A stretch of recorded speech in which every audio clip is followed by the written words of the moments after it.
These ones over here are new, and the plaques are new as well. I haven't seen them yet. They're the ones that are on the news recently. Prince Charles unveiled these plaques with 32 Victoria Cross winners. This whole area is commemorating the hundreds of thousands of Irishmen who fought in the army in the First and Second World Wars. It's all wrapped together a few different themes. So with O'Connell beneath the tower and with Parnell right there, we developed that theme of home rule and modern Irish history, and we spoke about how it was set back so drastically following Parnell's death in 1891. By the year 1912, it looked like home rule was gaining some serious ground again. Sitting over in Westminster was like a new version of the Irish Parliamentary Party, led by a man called John Redmond, himself very much Parnell's successor and quite a genius politician in his own right. In 1912, snap elections were called, and the Liberal Party, led by Herbert Henry Asquith, fell just short of a majority. They needed a coalition partner. The Irish Home Rule Party stepped forward. They said they'd support the Liberals on one condition. The Liberals had to grant home rule to Ireland. They agreed, and this was huge for the country. Ireland was on the cusp of getting that long sought after political goal through purely peaceful constitutional means. So 1912, the Cabinet met, they drafted a Home Rule Bill, and they passed it from the House of Commons up to the House of Lords. So in the UK parliamentary system, since 1911's Parliament Act, a bill can go from the Commons up to the Lords 3 times. Lords can reject a bill twice. Third time they lose their veto. They can't block a bill 3 times. It's 1912, first Home Rule Bill went up, rejected straight away. That was to be expected. And 1913, bill went up again, rejected again. But nobody was worried, because 1914 it was almost guaranteed that third Home Rule Bill would bypass the House of Lords. Ireland would have home rule.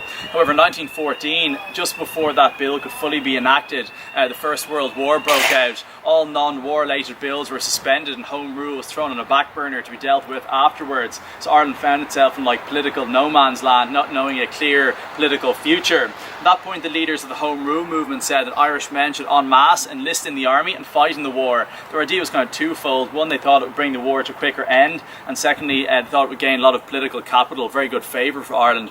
A lot of people joined to go and fight. So well over 150,000 men took off from various parts of the country to go and fight. Majority inspired to a greater or lesser extent by that idea of home rule. There was also economic concerns. Men who fought got a full pension. The Legion built housing estates for returned soldiers. And then there was a call from the pulpits to go and fight for Belgium because it's a Catholic country.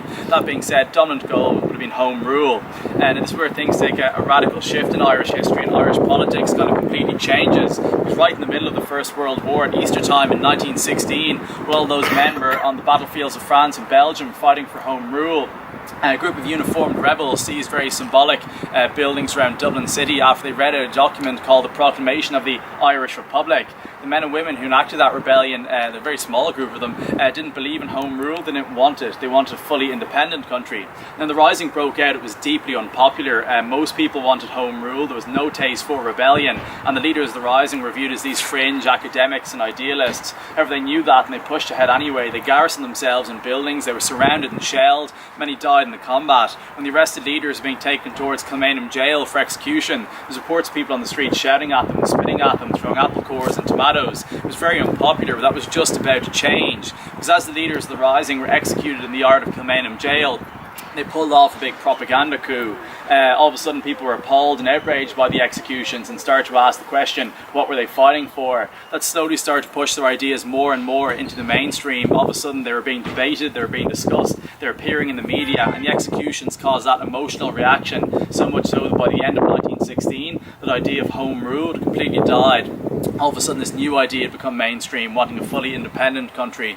So that's the first kind of theme in modern Irish history covered than home rule, that goes from O'Connell through Parnell up until 1916. 1916 is like a rupture away from home rule towards full republicanism. We'll deal with that next era now. We'll go towards Eamon de Valera. As we go down, actually, that plot